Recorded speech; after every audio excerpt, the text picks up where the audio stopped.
Pepe, ano na naman ba ang isinusulat mo dyan? Hindi ka ba sasama sa aming maglaro? Sandali na lang, Andres. May gusto lang akong tapusin. Ano ba yan?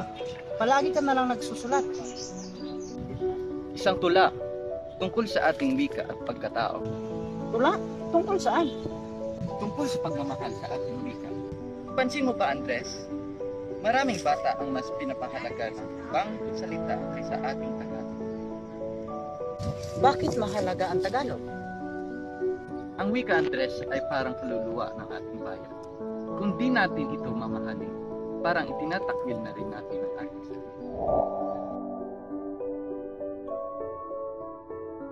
Sa aking mga kabata, kapag ka ang bayay sadyang umiibig, sa langit salitang kaloob ng langit, sanlang kalayaan na saring masapi.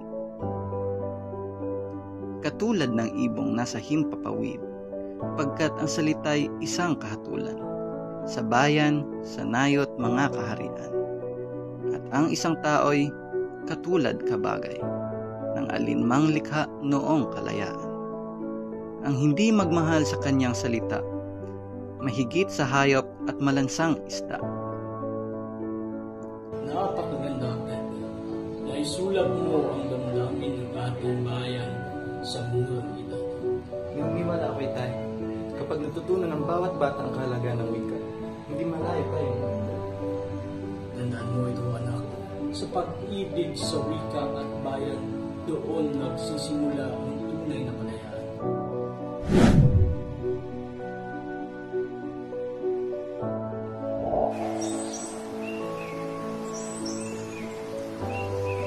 Kaya ang marapat pagyamanin kusa na tulad ng inang tunay na nagpala, ang wikang Tagalog tulad din sa Latin, sa Ingles, Kastila at salitang Anghel, sapagkat ang puong maalam tumingin ay siyang nagagawad nagbibigay sa atin.